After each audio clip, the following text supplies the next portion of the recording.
pastores atuais não se deixam dirigir pelo Espírito Santo.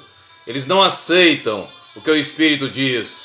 Eles não aceitam o que o Espírito mostra ou revela, a não ser que esteja de acordo com a sua vontade. Hoje, para a grande maioria dos pastores e pregadores cristãos, a direção de Deus tem que ser submissa ao que eles pensam. Tem que ser submissa ao que eles querem. Eles não aceitam o agir de Deus e só realizam o que as suas mentes carnais e corruptas entendem e consideram lógico. Agem somente baseados em suas próprias sabedorias. E a palavra de Deus, em Tiago, capítulo 3, versículo 15, classifica esse tipo de sabedoria de terrena, animal e diabólica. Hoje não há o faça-se segundo a sua vontade, ponto final, mas faça-se segundo a sua vontade, desde que seja do meu jeito, da minha maneira, como eu quero, gosto e é melhor para mim. E assim, eles fecham literalmente os céus sobre si mesmos, sobre seus ministérios e suas vidas, e abrem as portas do inferno. Eles perderam toda a autoridade espiritual que deveriam ter e receberam a autoridade terrena e diabólica, contra a qual deveriam estar lutando e não fazendo alianças.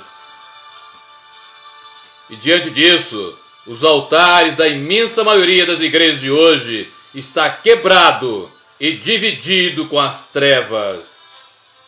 Principados e potestades do reino das trevas passeiam e dividem o altar das igrejas com aqueles que afirmam ser servos do Deus Altíssimo. O altar, que é símbolo da presença e do poder de Deus numa igreja, se transformou em muitas delas em um altar de mentira, em um altar de hipocrisia e de pecado. Pode o Espírito Santo habitar ou estar presente no local como este? O Deus Todo-Poderoso, o Espírito Santo, aceita ou tem algum pacto com a mentira, com o pecado ou com Satanás?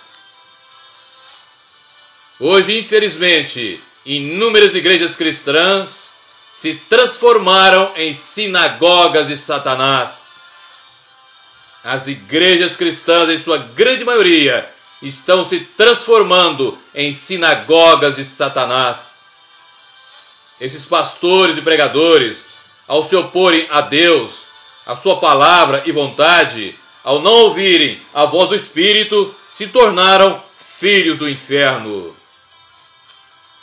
As suas igrejas crescem, incham-se e aparentemente são espirituais, santas, sadias e fortes, mas na realidade são fracas, sujas, podres, terrenas e diabólicas. E seus aparentes sucessos, crescimento e prosperidade são devidos tão somente à ação de Satanás. E Satanás se fortalece cada dia mais através dos inúmeros e constantes pecados não confessados e nem deixados daqueles que estão no altar. O aparente sucesso engana a muitos, principalmente aos pastores, aos pregadores e obreiros, que insistem em permanecer ouvindo não a Deus, mas ao diabo. Alguns poucos desses obreiros são na realidade enganados por não terem uma verdadeira comunhão com Deus e a sua palavra, e assim julgam estar prestando um grande favor a Deus, quando na realidade eles servem a Satanás e ao seu império. Porém, a grande maioria deles sabe muito bem o que estão fazendo, mas eles amam demais o que Satanás os está dando, e disso eles não abrem mão. E dentre as inúmeras coisas que o inimigo os presenteia, sobressaem 3: poder, dinheiro e sexo. E assim tornaram-se escravos do pecado, do mundo e de Satanás. Todo cristão verdadeiro, guarde isso no seu coração, todo cristão verdadeiro acolhe e vive tão somente o que vem do Espírito Santo e nada mais. Todo cristão verdadeiro procura agradar tão somente a Deus, e para isso é necessário ser totalmente submisso ao Espírito do Senhor. Somente mediante o Espírito Santo alguém poderá agradar a Deus e ser realmente espiritual. Atualmente, quem não é espiritual verá a situação atual da igreja como uma enorme bênção, como algo totalmente espiritual, e não conseguirá ver as terríveis e profundas anomalias e aberrações em que ela se transformou, em que se transformou a igreja atual.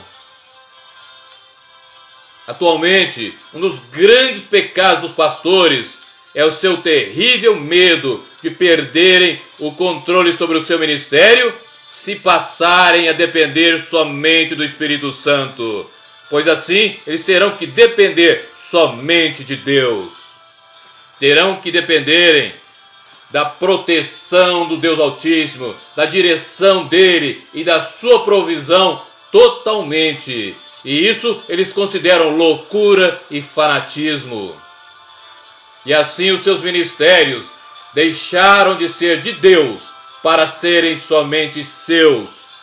De espirituais transformaram-se em mundanos, hipócritas, terrenos e diabólicos. E Deus não tem compromisso algum com aqueles que, agindo assim, o negam. Aqueles que agem assim estão negando ao Deus Altíssimo. Hoje, à medida que o tempo passa, o engano e a rebelião contra Deus e a sua genuína palavra têm aumentado terrivelmente no meio cristão. E a menos que todos se arrependam e se convertam de seus maus caminhos, o seu destino eterno não será o céu. E dentro do meio cristão, os que estão mais vivendo o engano e a rebelião contra Deus são exatamente os obreiros, quer sejam pastores, pregadores, bispos, etc. Nos dias atuais, a liderança cristã, em sua grande maioria, vive e transmite somente uma bondade e uma verdade humana e terrena. E a bondade e a verdade humanas são a maior afronta à bondade e verdade que é somente Deus e a sua palavra. Não adianta aparentar bondade para com os homens e não amar e obedecer a Deus, agradando-o em primeiro lugar. A visão e a mente da maioria dos líderes cristãos de hoje está totalmente fechada. Eles estão cegos para as verdades espirituais de Deus. Eles estão cegos para as realidades do mundo espiritual.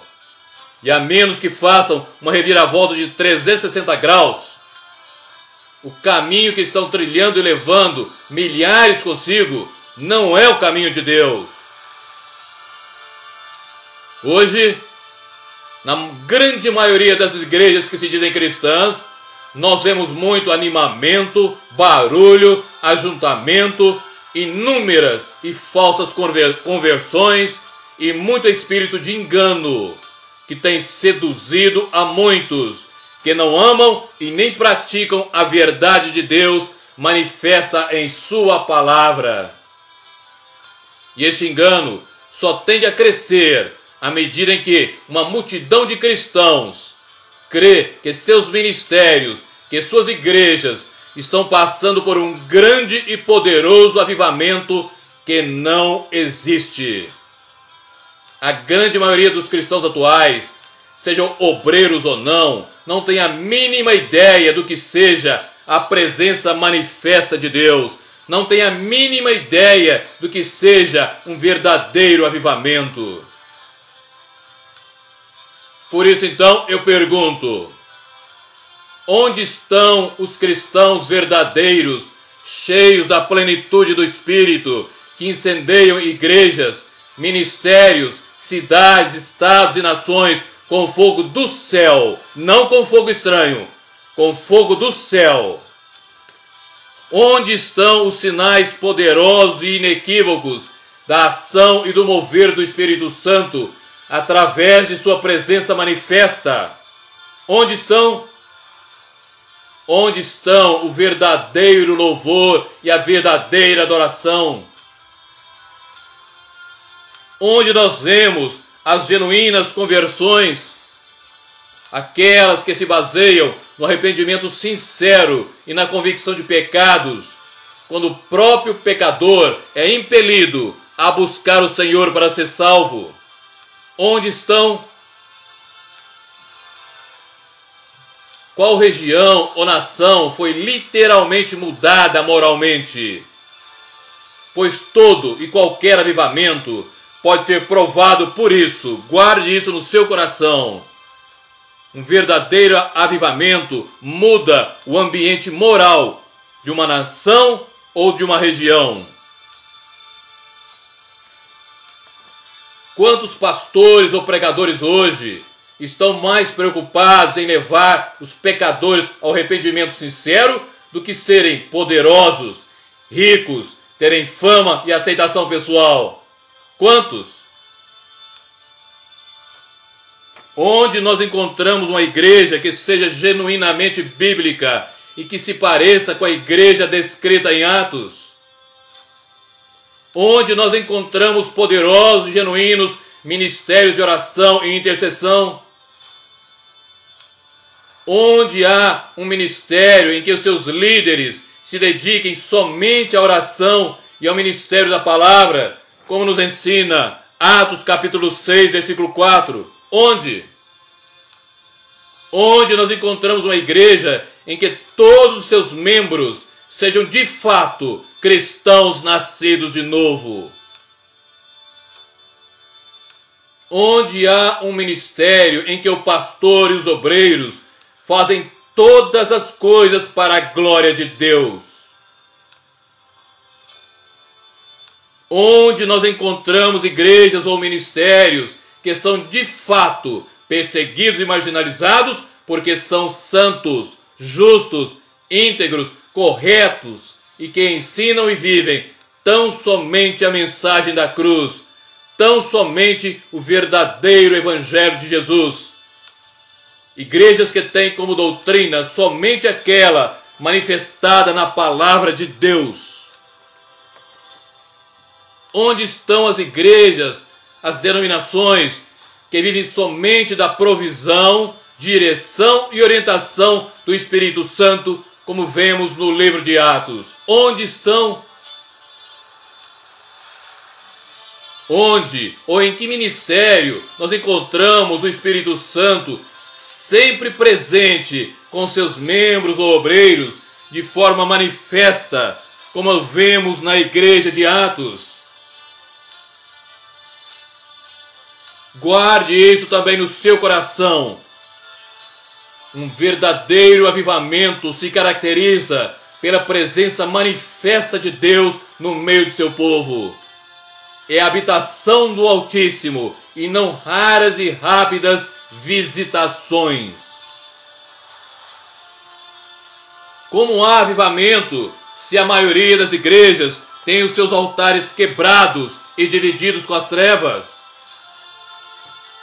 Como há avivamento se inúmeros e poderosos ministérios, através de seus obreiros principais, não sabem separar o santo do profano, o precioso do vil, e ainda dividem o altar com cantores sertanejos, bandas de pagodes e outros artistas mundanos? Como há avivamento se a igreja atual, e principalmente a brasileira, é extremamente mundana? Como há avivamento se inúmeros pastores famosos lutam entre si, provocando uma imensa divisão naquilo que seria o corpo de Cristo? Onde há um pastor ou pregador que possa afirmar como Paulo em sua primeira carta aos Coríntios, capítulo 11, versículo 1. Sede meus imitadores, como também eu sou de Cristo.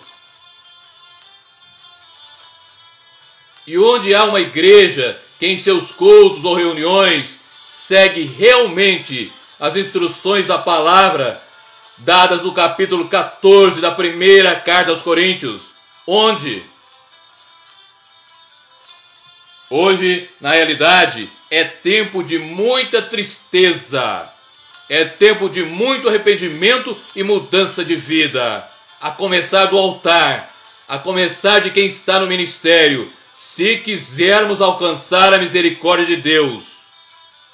É tempo de um clamor contínuo a Deus e de muito choro sincero aos pés do Senhor, buscando refazer a aliança quebrada.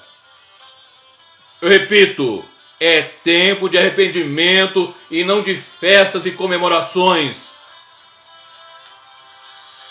E é necessário, com extrema urgência, negar o amor e a amizade para com o mundo e seus prazeres, como nos ensina a palavra. A carta de Tiago, capítulo 4, versículo 4 diz: adúlteros e adúlteras, não sabeis vós que a amizade do mundo é inimizade contra Deus? Portanto, qualquer que quiser ser amigo do mundo, constitui-se inimigo de Deus. A primeira carta de João, capítulo 2, versículos 15 e 16 diz: não ameis o mundo, nem o que no mundo há. Se alguém ama o mundo, o amor do Pai não está nele. Porque tudo que há no mundo, a concupiscência da carne, a concupiscência dos olhos e a soberba da vida, não é do Pai, mas do mundo. Aqueles que resistem ao Espírito Santo, que se rebelam contra Deus e a sua palavra, e não se sujeitam ao Altíssimo Deus, como as Escrituras ensinam, estão presos por Satanás. Estão presos por Satanás. E Satanás os mantém presos em uma visão humana, terrena e diabólica do mundo espiritual. Guarde isso no seu coração. Satanás os mantém presos em uma visão humana, terrena e diabólica do mundo espiritual. E então, eles não veem o mundo espiritual com os olhos do Espírito e, consequentemente, não verão o mundo material como Deus vê. E assim, eles limitam o agir do Deus Altíssimo em suas vidas.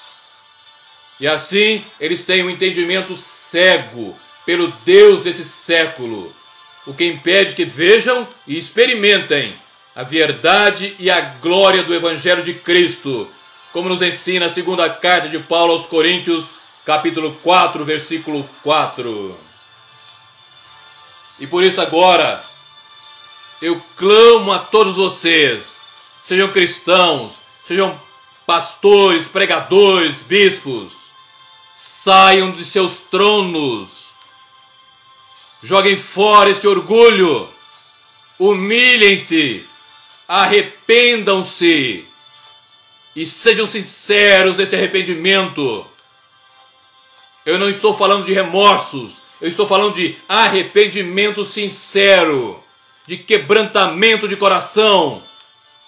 E voltem para a palavra de Deus, voltem para a mensagem da cruz, voltem-se para Cristo, rendam-se ao Espírito Santo e refaçam as suas alianças com Deus enquanto é tempo. Refaçam as suas alianças com Deus enquanto ainda podem. Refaçam as suas alianças com Deus enquanto é tempo, enquanto ainda podem. Amém e amém.